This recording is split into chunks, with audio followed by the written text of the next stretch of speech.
So, a few months ago I made a video titled "The Most Disturbing Loud House Comic Ever Made", where I talked about a Loud House fan comic made by a DeviantArt user who probably has some mental problems. In that comic, the character Sam forces herself onto Lincoln, the main character of the Loud House series, and while that comic is for sure unsettling and inappropriate, the thing is, calling it the most disturbing Loud House comic ever made is an obvious stretch. There is just so much disgusting shit about the Loud House that it's damn near impossible to say which one is the worst. So, does that mean I lied to you? Perhaps? Perhaps I just wanted your juicy thick viewer money.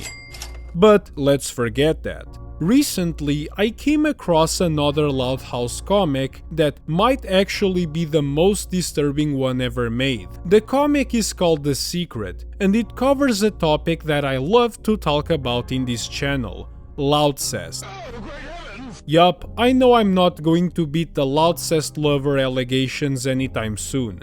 For those who don't know, loudcest is a term used in the Loud House fandom to describe fan content that shows romantic or sexual relationships between Lincoln and one or more of his sisters. Yeah, it's basically incest fan art of the Loud House. For people that aren't familiar with the fandom, it probably sounds insane to even have a word for something like that, but trust me, if you spend just 5 minutes scrolling through Loud House fan art on DeviantArt or Twitter, you will understand just how much loudcest content actually exists. Since this video is about a comic that I'm claiming might be the most disturbing Loud House fan work ever, obviously we are going to get into some very dark and upsetting topics. So if any of the content warnings on the screen bother or trigger you, I highly suggest you click away and watch something else. I mean, Squid Game Season 3 just came out, and even though it's pretty dog shit, it's probably better than watching a retard like me explain a comic made by an Alabama gooner. But with that out of the way, let me show you just how disturbing this comic really is.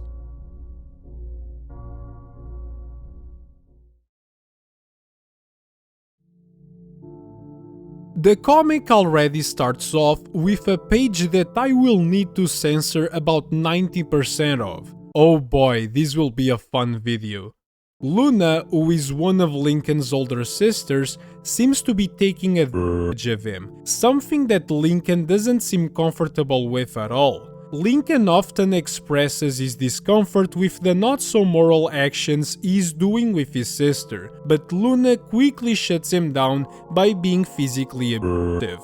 The abuse goes on for a few more pages, and after they are finished, Luna tries to comfort Lincoln, because he's clearly not okay with this whole situation, as we have been witnessing. Lincoln wants to put a stop to all of this, but Luna doesn't. After an argument, Luna loses it and punches Lincoln in the face, leaving him with a bloody nose. She's horrified by what she just did to her brother, but at the same time, she's still mad at him.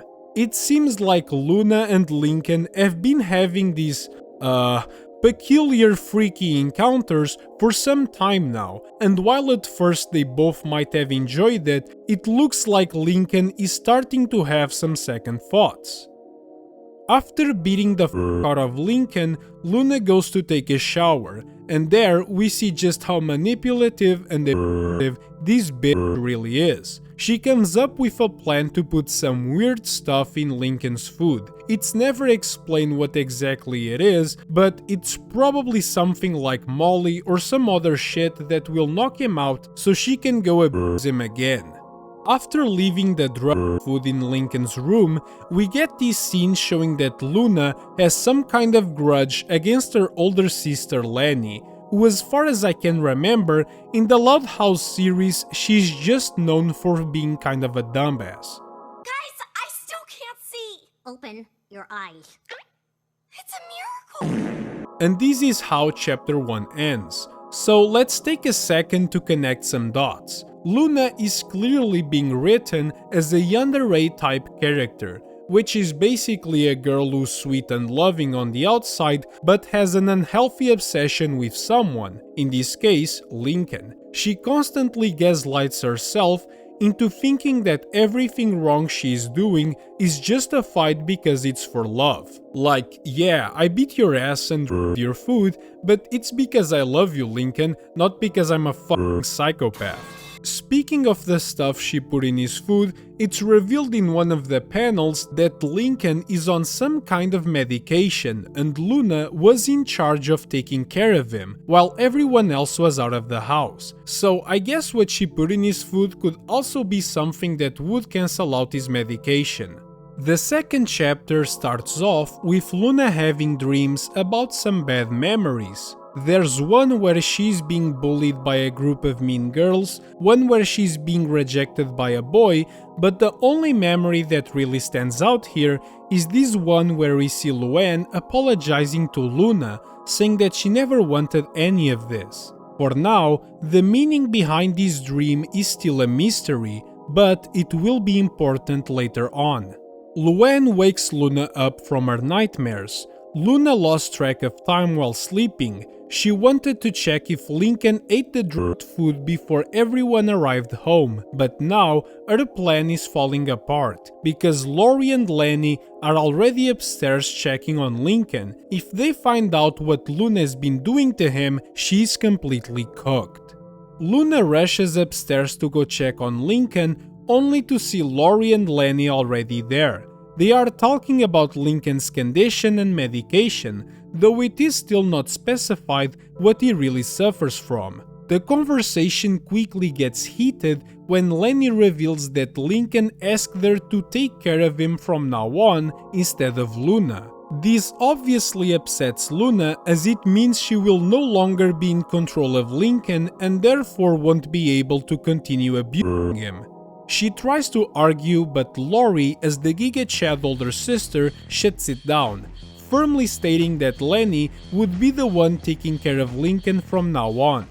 Luna begins to get, a little freaky over this, but thankfully Luann was there to de-escalate the whole situation. However, after this, it's revealed that Luna doesn't trust Luann because of something that happened in the past, something related to that dream we saw at the beginning, where Luann is apologizing to Luna while people surround them laughing. Again, we still cannot really conclude what happened between the two of them, but we are coming closer and closer to an answer.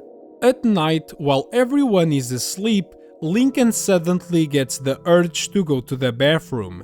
But there is one problem. There is a big ass hallway between Lincoln's room and the bathroom. And while many kids at Lincoln's age might be worried about running into Freddy Fazbear, Slenderman, or Jeff the Killer at night, Lincoln is worried about running into his abusive sister Luna. He hesitates at first, but after gathering some courage, he goes for it, and thankfully he makes it to the bathroom safe and sound. However, sadly for Lincoln, when he returns to his room, Luna is already there waiting for him. Luna is furious about Lincoln's recent attempts to distance himself from her. Now, she wants to make sure Lincoln will never try to leave her again. So, this part is really awkward to explain, but basically she forces herself on Lincoln in a twisted attempt to get burned, hoping that if their family finds out, they will hate them both. That way, Lincoln would be stuck with Luna forever. Lincoln screams for help, but apparently his entire family is either deaf or they just don't give a fuck because no one comes to help him. He also tries to fight back, but to no avail. He's easily overpowered by his older sister, who starts abusing him once again. After some time, someone finally wakes up and goes to check on Lincoln. It's Luann. She quickly understands what's going on, but before there's any kind of confrontation between her and Luna, Chapter 2 ends. The next chapter shows the aftermath of the confrontation. Luann is lying on the ground bleeding, leading us to believe that Luna attacked her. While bleeding out, Luann tells Lincoln to make a run for it. Luna, meanwhile, seems completely paralyzed after the attack, and all of a sudden, she starts having a flashback, one that shows us when her obsession with Lincoln first began.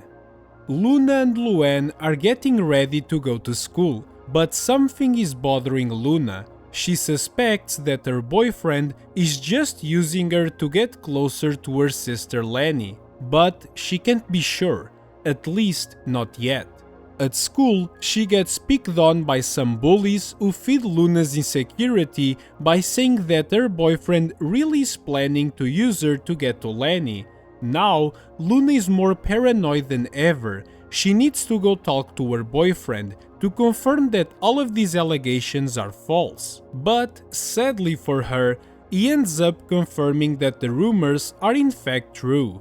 This response makes Luna angry, really angry, so angry that she goes full Mike Tyson and punches the guy. However, equal rights mean equal fights, so he slaps her back and leaves right after.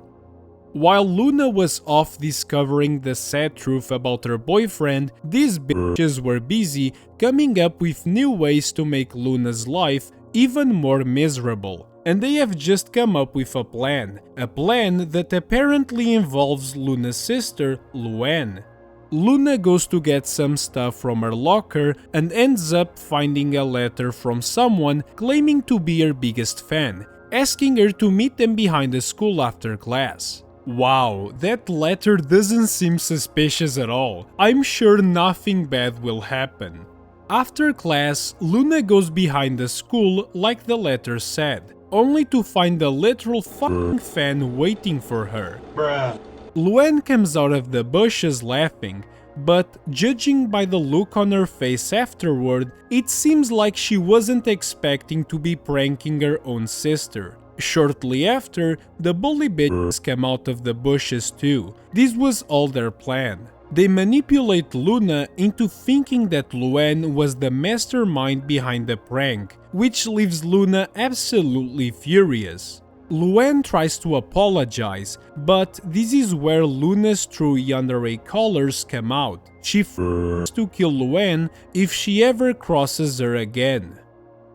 Okay, so now we know the meaning behind that one nightmare Luna had. She was reliving this exact memory, and this also explains why she holds such a grudge against Luann. She felt completely betrayed. After such a rough day, Luna is struggling to sleep at night, but maybe making amends with Luann will help her get some rest. After all, Luna said some really messed up things to her when she was completely out of it. As she is climbing up the stairs, Luna starts hearing some, sussy noises coming from Lincoln's room, and when she decides to go check out what's going on, she catches Lincoln, himself. Luna sits down with Lincoln to have a talk. Apparently, Lincoln saw a corn video at Rusty's house and he couldn't get it out of his head. He also mentions that sometimes it's hard for him around the house because Luna and the others walk around in their underwear, especially Lenny. When Lincoln specifically mentions Lenny, something snaps in Luna's head. All her life, people have told her how perfect her sister Lenny is, her boyfriend, her bullies, and now even Lincoln. Luna is sick of always being in second place, of always being compared to Lenny, of everyone choosing Lenny over her, but not anymore. Luna asks Lincoln if he thinks she is pretty, if he'd like to have someone like her as a girlfriend. Lincoln is overwhelmed by all of the sudden questions, and honestly more worried about the fact that his own sister just caught him off. So he asks, "Are you going to tell on me?" Which Luna responds, "Do you wanna touch me?" Even though Lincoln is years old and at that age is more than capable of understanding that this is a really bad thing, he gladly accepts Luna's offer. And of course, they don't stop at just touching, they go much further, doing a lot of other nasty things. After this, Luna's mind snaps back to the present, where things aren't looking good. Her hands are covered in blood, Luann's blood to be more precise, who now lies on the floor. Before Luna has time to make sense of what happened while she was out of her mind, she hears someone call her name, Lenny, who is obviously terrified by the whole scene. Judging by the look on Luna's face, Lenny is probably her next victim. However, we will never know, because this is where chapter 3 ends, and after that, the creator never released anything else. I did some digging and apparently there were plans to continue the series. The creator even posted the cover art for chapter 4 on DeviantArt, with the caption, "1 day of 1 week of 1 month of next year." It was clearly hinting at a release close to Halloween 2022. But here we are in 2025 and still nothing. Based on the cover art for chapter 4, which, by the way, is a reference to the movie posters for the Halloween films, you can see Lincoln's and Lenny's reflections in the knife Luna's holding. So I guess the plot was going to be about Luna trying to kill them both, but like I said, we will probably never know. The creator most likely received a ton of backlash and therefore decided not to make a next chapter, but can you really blame the people that flamed him? The premise of the comic is literally just Luna abusing Lincoln. So, what are my thoughts about the comic? Well, it's kinda complicated. I would be lying to you if I said I found the comic boring, because I low-key got somewhat invested in this shit. Hell, I'm kinda embarrassed to say it, but it's true. Even though the concept is absolutely disgusting, the storyline and artwork are pretty decent. I like the whole Yandere Luna idea, but the comic could have worked perfectly fine without any relationship between Lincoln and Luna whatsoever. I mean, Luna dates Sam in the show, so why not use Sam instead of Lincoln? And also, there are so many sex scenes. The creator of The Secret low-key has talent to write good novels, but instead, he decides to make incest comics of a cartoon show made for toddlers. And I guess that's fine. After all, the main advantage of being an online artist is that you can draw whatever you want, but you've got to expect some backlash if you post bizarre stuff. If you are an online artist and you are watching this video, please don't resort to making this kind of content. Have some self-respect. If you do, however, please email it to me first so I can make a video about it and profit. Before finishing today's video, I just want to remind everyone, do not harass the creator of this comic. It should go without saying, but I want to be clear about it. If you enjoyed today's video, don't forget to show your support down below by either liking or leaving a comment. And that's it. I love you. Bye.